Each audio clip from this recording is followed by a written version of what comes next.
तो आदाब, नमस्कार, गुड इवनिंग, सत श्री अकाल। एक बार फिर आप तमाम लोगों का स्वागत है। पूरी फैमिली अच्छी होगी, अपना और अपनों का ख्याल रख रही होगी। हालांकि अब आते हैं आज की कहानी के ऊपर।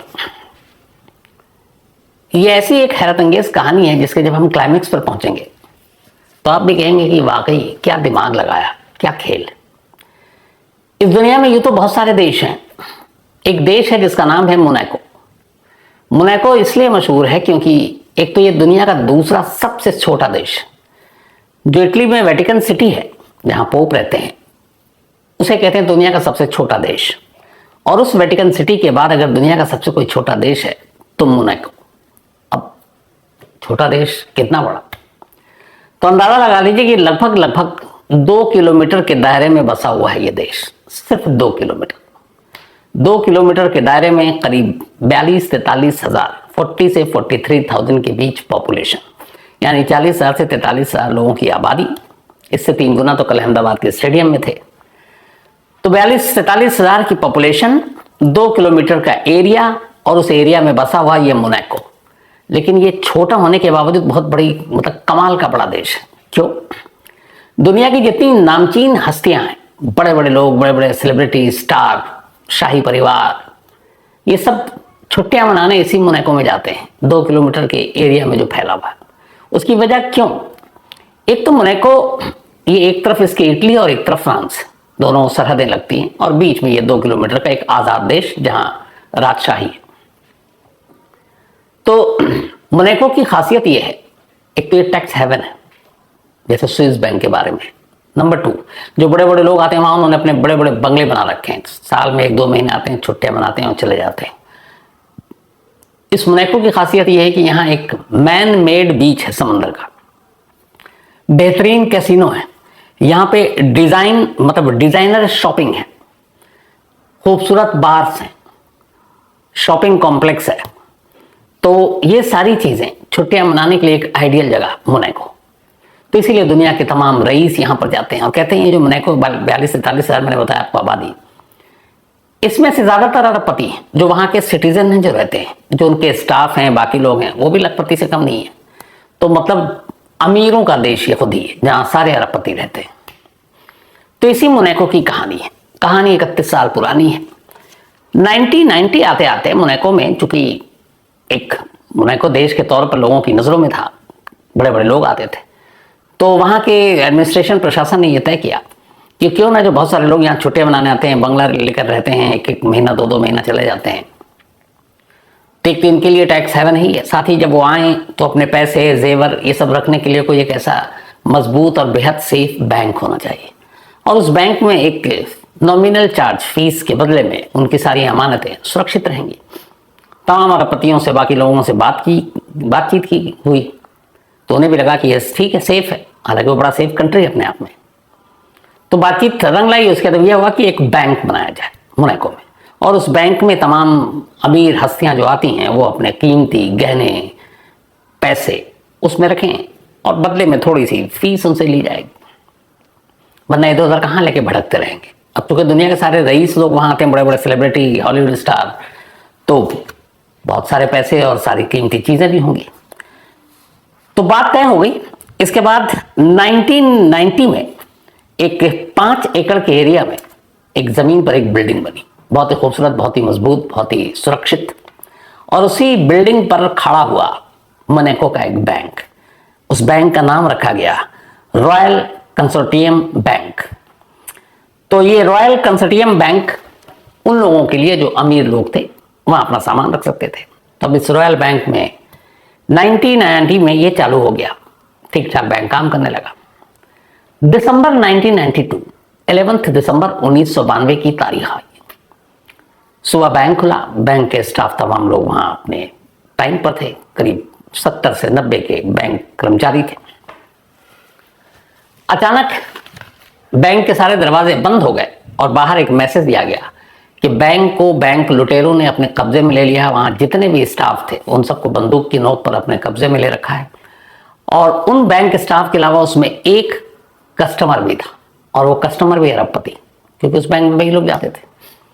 अब ये बात जब बाहर मैसेज पहुंचा और उन्होंने, उनके पास वॉकी टॉकी ये सारी चीजें थी, उन्होंने अंदर से धमकी देनी शुरू की, लाउड स्पीकर और वो सारा जो बैंक का सिस्टम था उसके जरिए कि ये बैंक हमारे अब कब्जे में है और अगर पुलिस ने अंदर आने की कोशिश की या कुछ किया तो ये जो 70 से 80 के करीब जो भी बंधक हैं इन सबको मार डालेंगे। अब मोनाको के लिए बड़ी अजीब चीज़ थी, सीधा साधा देश, कभी ऐसी कोई इंसिडेंट या वारदात नहीं हुई। अब हायर अथॉरिटी तक बात गई, पुलिस की सारी टीम, उनकी जो सुरक्षा एजेंसियां, सारे लोग बैंक के चारों तरफ बैंक को घेर कर खड़े हो गए। अब इस बैंक का ये था कि एक तो मेन रोड की तरफ मेन रास्ता था, एक तरफ पार्क, और बैंक के पिछले हिस्से में वो जो पिछला हिस्सा था वो समंदर की तरफ खुलता था। वहां पे तमाम किनारा था एक तरह से समंदर का, तो वहाँ तमाम नाव और ये बोट वोट ये सब खड़े रहते थे बैंक के बैक साइड में। अब बैंक की रॉबरी की खबर पूरे मोनाको में हड़कंप मच गया। अब बातचीत का दौर शुरू हुआ कि भाई आप क्या चाहते हो, क्या करते हैं।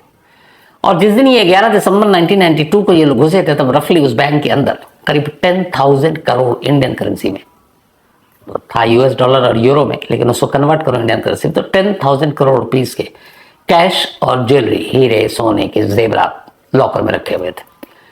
करीब करीब 80-90 लोगों के, सबसे ज्यादा जो थे। अब बातचीत का दौर शुरू हुआ, क्या चाहते हो, क्या करते हो। तो एक दो लोगों ने बात की, भैया अपना डिमांड बताओ। उन्होंने कहा कि नहीं, एक तो पहले आप लोग पहले डिमांड ये कि कोई बैंक के आसपास नहीं आएगा, वरना हम एक एक कर बंधकों को मार देंगे। इस दौरान में बैंक के अंदर से वो जो सिस्टम था लाउड स्पीकर वाला, उसके अंदर से आवाजें आ रही लोगों के चीखने की, धमकी देने की कि बैठ जाओ, गोली मार देंगे, शूट कर देंगे। तो बाहर जब इसे ये आवाज आए तो और भी डर जाए। अब सारे बंधकों को एक हॉल के अंदर बंद कर दिया गया। थोड़ा वक्त बीता। अब बाहर से जो नेगोशिएट कर रहे थे, एक नेगोशिएटर मोनाको की, पुलिस के मोनाको के, उन्होंने कहा आप अपनी डिमांड बताओ, इन लोगों को छोड़ दो। तो उसने कहा नहीं, हम किसी एक शख्स से बात करेंगे और वो नेगोशिएटर कौन होगा ये हम डिसाइड करेंगे। उन्होंने कहा ठीक है, आप बताओ, हमारे सीनियर आ जाएंगे, कमिश्नर आ जाएगा, जो भी है। तब उन्होंने कहा नहीं, आप एक काम करो, मिस्टर जॉनसन नाम के एक नेगोशिएटर है, आप उनको यहां बुलाओ। अब पुलिस को लगा कि ये क्या नहीं बुलाया है। अब 2 किलोमीटर पे बसा हुआ एरिया, कोई भी कितनी दूर पे हो बहुत जल्दी पहुंच सकता है। यहाँ करीब 80 लोगों की जान का सवाल। जॉनसन को खबर दी गई कि भाई आप आइए, आपसे ही जो बैंक रॉबर है अंदर बात करना चाहता है। अब जॉनसन की कहानी है कि जॉनसन जो है वो रहने वाले जर्मन के, लेकिन शिपिंग का बिजनेस और मोनाको में उनकी अपनी हवेली, बंगला, अरबपति आदमी, और उनका भी इस बैंक में अकाउंट। लेकिन उनकी खासियत ये थी कि वो बहुत अच्छे नेगोशिएटर थे, ये बिजनेस से उन्होंने सीखा था। तो इससे पहले कई ऐसे मौके आए जब कोई रॉबरी हुई या किसी को किडनैप कर लिया गया, कभी जर्मनी में, कभी और कहीं। तो जॉनसन की डिमांड हुआ करती थी, मतलब पुलिस और जो एजेंसियां थी, क्योंकि वो बहुत कायदे से, करीने से बातचीत किया करते थे और मसले का हल निकाल देते थे। तो जॉनसन को एक बेस्ट नेगोशिएटर के तौर पर जाना जाता था। अब यहां उसी नेगोशिएटर को बुलाया गया कि शायद ये हमारा काम आसान कर देगा। तो जितने भी अंदर घुसे हुए थे चोर, उन्होंने बुलाया जॉनसन को। थोड़ी देर के बाद अब जॉनसन बैंक के गेट के सामने, लेकिन जब वो पहुंचे तो पुलिस वाले भी हैरान, देखा जॉनसन अपनी एक बड़ा सा ट्रक, और ट्रक को लेकर बैंक के सामने एक जगह थी, वहां ट्रक पार्क करती। पुलिस वालों ने पूछा भैया आप ट्रक? जॉनसन ने कहा तो मैं दिखाता हूँ। अब वो ट्रक के अंदर जब देखा तो वो ट्रक क्या था, एक तरह से पूरा एक कंट्रोल रूम था। उसके अंदर सारे वॉकी टॉकी, बातचीत करने के, ये सब कुछ था। तो उन्होंने कहा कि जब ऐसे सिचुएशन में, नाजुक सिचुएशन में बातचीत करते हैं तो उसके लिए आपको बहुत कूल माइंड भी होना पड़ता है, फिर सारी चीज़ें आपको अकेले में बात करनी होती है।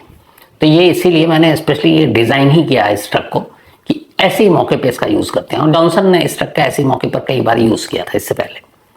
खैर पुलिस कहती है अब आप बातचीत कीजिए। जो सामने वालों ने टाइम दिया वो वक्त आया, वॉकी टॉकी से मैसेज आया कि भाई जॉनसन आ गए, आप बात कीजिए। अब पहला आदेश आया कि जॉनसन से हम अकेले में बात करेंगे, कोई और बीच में डिस्टर्ब ना करे। थोड़ी देर के बाद फिर कहा गया कि ठीक है इंतजाम करते हैं। मोनाको की पुलिस ने किया, अब जॉनसन बात कर रहे हैं। तो उन्होंने अंदर से पहला जो मैसेज दिया वो ये कि आप पहले तमाम पुलिस वालों को कह दीजिए यहाँ से हट जाए, और इसके बाद हम अपने डिमांड बताएंगे। जॉनसन चूंकि महारथी इंसान थे इस मामले में, उन्होंने कहा देखो तुम्हारा यहाँ से निकल कर जाना मुश्किल है, तुम पहले तो बैंक के अंदर जो भी स्टाफ है उनको छोड़ दो, और जो एक कस्टमर है उसको भी छोड़ दो, और उसके बाद हम बातचीत कर सकते हैं। वो माने नहीं तो फिर बोला कि मुझे क्यों बुलाया, मुझे बुलाने का कोई मतलब नहीं है। जॉनसन ने कहा फिर तुम्हें जिससे बात करनी है तुम उससे बात करो। जॉनसन बाहर निकलते हैं, उसके बाद पुलिस वाले से कहते हैं कि ये सिर्फ ये लोग हैं, शायद काम के नहीं है मेरे, तो अब आप ही लोग निगोशिएट कीजिए। अब पुलिस वाले इधर परेशान, क्या करें, उनको तजुर्बा नहीं। उन्होंने जॉनसन से रिक्वेस्ट की, बोला नहीं मुझसे बात नहीं हो सकती। तब तक अंदर से फिर मैसेज आया कि ठीक है, हम कुछ ऐसा रास्ता निकालते हैं जिससे काम भी हो जाए और सारी चीजें ठीक ठाक हो। अच्छा, अंदर वो लोग वॉकी टॉकी और ये सारे जो लगे हुए थे, आवाजें बाहर आ रही थी, तो बीच बीच में लोगों के चीखने की, चिल्लाने की, धमकी देने की कंटिन्यू आवाज आ रही थी। तो जब ये बातचीत टूटी तो फिर उसके बाद लोगों की आवाजें आने लगी, रोने की। तो पुलिस ने रिक्वेस्ट की, जॉनसन ने कहा ठीक है बात करते हैं।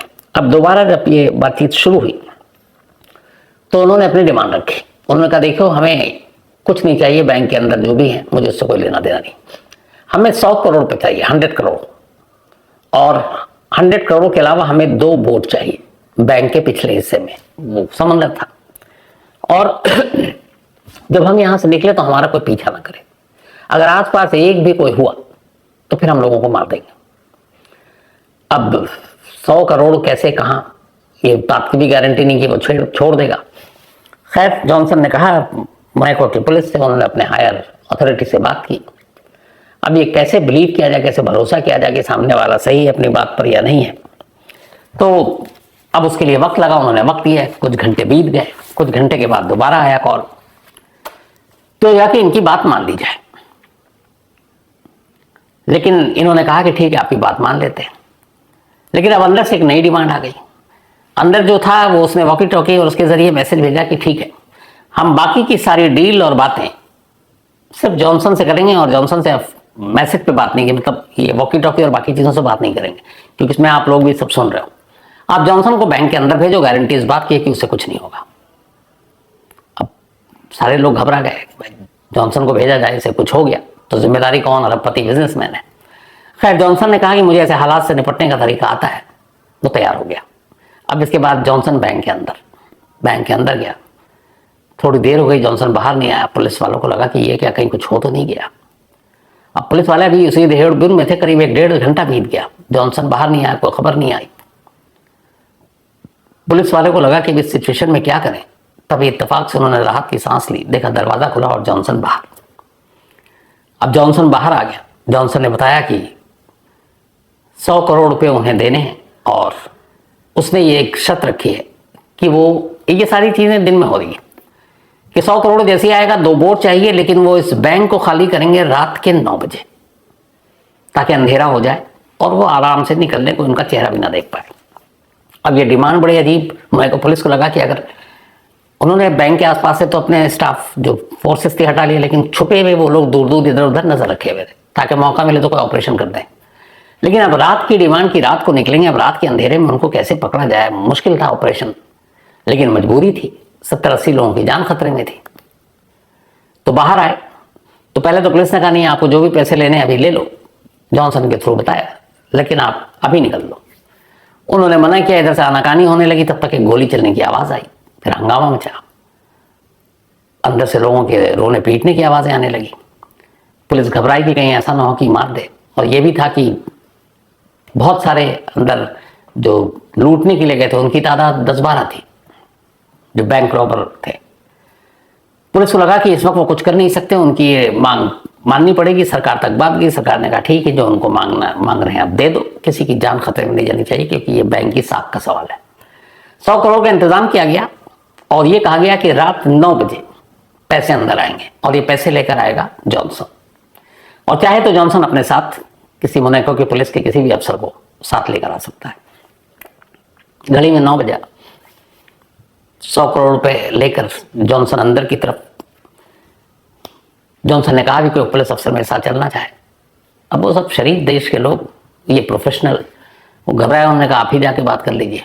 जॉनसन अकेला अंदर गया पैसे लेकर, और उसके बाद अब पुलिस वाले इंतजार करने लगे कि एक एक करके बाहर बंदक वापस आएंगे। 10 बज गए, 11 बज गए, 12 बज गया, 1 बज गया, कोई अंदर से खबर नहीं, और पुलिस वालों के पास इंतजार करने के अलावा कुछ नहीं। सुबह 6 बजे अचानक पुलिस वालों के पास मैसेज आता वॉकी टॉकी से। एक शख्स बड़ी दबी आवाज में पुलिस वालों से बात कर रहा हूँ, कहता है मेरा नाम माइकल है, मैं इसी बैंक का मुलाजिम हूँ, और छुप के बात कर रहा हूँ। तो फिर उन्होंने कहा अच्छा आप बताओ। तो उसने कहा साहब जितने भी हमारे जो बैंक के कर्मचारी हैं वो सब एक हॉल में बंद हैं, और चूंकि मोबाइल है नहीं, लैंडलाइन का एक जरिया था, लैंडलाइन भी काट दिया उन्होंने, तो इसलिए मैं उन्हीं के एक वॉकी टॉकी मिल गया, मैं उससे बात कर रहा हूँ। तो उसने कहा कि अभी कहाँ पे हैं सारे रॉबर? तो उसने कहा बैंक में तो कोई रॉबर ही नहीं है। उन्होंने कहा क्या बकवास कर रहे हो? उन्होंने कहा जी सारे एक हॉल के अंदर बंद हैं, हॉल का दरवाजा बाहर से बंद है और कोई रॉबर नहीं है, मतलब कोई यहाँ पे। तो बोले रोने पीटने की आवाज। उन्होंने कहा वो पता नहीं, जब शुरू में आए थे तो कोहराम मच गया। उन्होंने कहा कि जो भी हंगामा करेगा हम उसे गोली मार देंगे, बंदूकें दिखाए, कुछ लोग थे तो चीख पुकार मच गई। उसके बाद बस इतना ही। उसके बाद उन्होंने कहा ये पिछले कई घंटों में बीच बीच में लोग चीख रहे हैं, रो रहे हैं। बोला नहीं सर ऐसा तो कुछ है नहीं, यहाँ तो अंदर सन्नाटा है। अब पुलिस वालों को माथा ठनका कि ये मामला क्या है। सुबह के 6:30 बजे जॉनसन बाहर नहीं आ रहा है, अंदर से ये कह रहा है कि कोई रॉबर नहीं है, क्या किया जाए। अब पुलिस की टीम कहती है कि नहीं, अंदर दाखिल होते पूरे ऑटोमेटिक वेपन के साथ फ्रंट गेट से। मोनाको की पुलिस, उनकी जो एजेंसियां हैं, उनके लोग एक्सपर्ट बैंक के अंदर दाखिल होते हैं। अंदर दाखिल होते हैं तो देखते हैं कि सारा बैंक खाली है, कोई स्टाफ नहीं है। एक बड़ा सा हॉल था, उस हॉल का दरवाजा खोलते हैं तो देखते हैं कि अंदर सारे मुलाजिम हैं। अब वो चारों तरफ ढूंढ रहे हैं कि रॉबर कहाँ है, सारे जॉनसन कहाँ है। अब बैंक के बेसमेंट में सारे लॉकर थे। अब वो बेसमेंट में पहुंचे तो देखते हैं कि बेसमेंट में एक बहुत बड़ा गड्ढा है। उस गड्ढे से पुलिस की एक टीम उतरी तो देखा कि ये पीछे समंदर के तट पर इस गड्ढे का मुंह है, मतलब वो गादा एक सुरंग बनाया गया था। जो लॉकर थे सारे खाली हैं, करीब 10,000 करोड़ रुपए सब गायब। अब पुलिस वहां खड़े होकर अपना सर पीट रही है और ये सोच रही है कि ये जो पिछले करीब करीब 20-22 घंटे से इस बैंक के अंदर चल रहा था वो सपना है, क्या हकीकत है। सारी चीजें अब रिकॉल कर रहे हैं। जॉनसन तो आया नहीं। अब वो उसके ट्रक में गए, ट्रक में देखा कुछ नहीं है, कहा कि भैया एक ट्रक को हटाओ। जब ट्रक को हटाएगा तो देखा जहां पे ट्रक पार्क है उसके ठीक नीचे एक टनल है। पुलिस ने कहा ये क्या इशू है। अब इसके बाद सारी जब तलाशी सर्चिंग शुरू हुई गड्ढे से लेकर समंदर के तट तक, जब पूछताछ हुई, फिर चीजें देखी गई। तो उस वक्त टेक्नोलॉजी और मोबाइल भी बहुत कम ही थे, कैमरे वैमरे का उतना था ही नहीं। और ये देश इतना शरीफ था कि मजबूत दीवार और लोहे के गेट और इन्हीं सब चीजों पे इसने अपनी पूरी इस बैंक की बुनियाद रखी हुई थी। तो पता चला कि इस तट के पास पिछली रात एक पनडुब्बी देखी गई थी, एक छोटा सा सबमरीन, और ये लगातार इसके आसपास थी। अब जब इस पनडुब्बी की बात आई तो फिर पुलिस को पूरी कहानी समझ में आई। इसके बाद जब सारी कड़ियां जोड़ी गई तो जो पूरी कहानी आई वो कुछ यूं थी। इस बैंक में नेगोशिएटर जॉनसन का भी अकाउंट था। जॉनसन एक अरबपति था, जर्मनी का रहने वाला था। उसने इस बैंक को देखा, उसे लगा कि यहाँ पे उसके जैसे तमाम अरबपतियों के पैसे हैं, लालच बुरी चीज होती है। उसने कहा आराम से 10,000 करोड़ तो कहीं नहीं गए होंगे, उसकी मिल्कियत में और इजाफा होगा। उसके बाद उसने इस बैंक को लूटने का प्लान बनाया। अपने कुछ लड़कों को साथ रखा, बैंक के अंदर गया और कुछ नहीं, बड़े शरीफ लोग थे, सबको एक हॉल में बंद कर दिया गन दिखाकर। इसके बाद अब उन्होंने टेप रखा हुआ था, उस टेप को वॉकी टॉकी और उसके थ्रू जो बाहर लाउड स्पीकर था वो बीच बीच में चला देते कि लोग रो रहे हैं, पीट रहे हैं, बख्श देने की गुहार लगा रहे हैं। बीच में एक गोली की आवाज सुनाई दी और फिर प्लान के तहत उन्होंने कहा कि इस पूरे बातचीत का जो नेगोशिएशन करेगा, जो बातचीत करेगा पुलिस सरकार की तरफ से, वो खुद जॉनसन होगा। यानी जिस शख्स ने इस बैंक रॉबरी की साजिश रची वही शख्स बैंक के अंदर बैठे रॉबर से नेगोशिएशन कर रहा है। मास्टर वही था, मास्टरमाइंड वही था। उसने उस बैंक के अंदर से ही तमाम वक्त लिया, सारे लॉकर तोड़े और उसके बाद जो सबमरीन थी पनडुब्बी, इधर पुलिस को उलझा कर रखा, 2 बोट मंगवा कर रखा कि उस बोट से जाएंगे। पुलिस की नजर निगाहें उस बोट पर है कि रॉबर बैंक से निकलेंगे, इस बोट पे जाएंगे, लेकिन उन्होंने पता नहीं कि एक गड्ढा, एक टनल जो पहले से है वो समंदर के दूसरी तरफ तट के ऊपर खुलेगा और वहां पे एक सबमरीन है। वो उसी रास्ते उस तट तक पहुंचे, उस सबमरीन में बैठे, सारा माल लेकर वहां से रफू चक्कर हो गए। पुलिस बेवकूफ बन चुकी थी, सारे लोग बिल्कुल सेफ थे, उनको बाहर निकाला गया। अब अगले दिन तक अखबारों में खबर आई, लेकिन फिर यह हुआ कि क्या किया जाए इस बैंक रॉबरी का। तो तय हुआ कि मोनाको चूंकि एक बड़ा सेफ जगह है, टैक्स हेवन है, लोग काले धन यहाँ के रखते भी हैं, अगर ये बात पता चल गई दुनिया को तो दुनिया के अमीर लोग, रईस लोग जो यहाँ बेफिक्र होकर आते हैं छुट्टियां मनाने, उन पे बड़ा असर पड़ेगा इकोनॉमी का, इकोनॉमी गिर जाएगी। तो फिर यह तय हुआ कि एक झूठी कहानी सुनाई जाए, वो ये कि इस बैंक रॉबरी को सॉल्व कर लिया गया है, थोड़े बहुत पैसे लूटे गए थे वो सब रिटर्न हो गया। लेकिन आज भी, और जो अमीर रईस लोग थे जिनके बैंक में पैसे थे, कहते हैं कि उन सबको बुलाकर सच्चाई बता दी गई थी, शायद उनको कुछ मुआवजा भी दिया गया, और उन्होंने भी ये बात अपने तक रखी। क्यों? क्योंकि उनके भी जो पैसे वो सारी चीज़ें थी वो एक तरह से ब्लैक मनी था। तो जब ब्लैक मनी है तो फिर पुलिस के पास वो कहाँ जाएंगे, किसको बताएंगे कि ये मेरा धन है। और उनकी शर्त ये थी कि आप एक बार बैंक में जो भी पैसे रखेंगे, आपको आपके अलावा दुनिया में किसी को नहीं बताया जाएगा, जो स्विस बैंक का रूल है। तो इस तरीके से इस पूरी कहानी को अंजाम दिया गया, और एक जो निगोशिएट कर रहा था, द निगोशिएटर, वही था मास्टरमाइंड। 10,000 करोड़ रुपए की इस बैंक चोरी का 31 साल हो गए हैं, कहते हैं आज भी इसकी सच्चाई नहीं मालूम। तो ये थी आज की कहानी।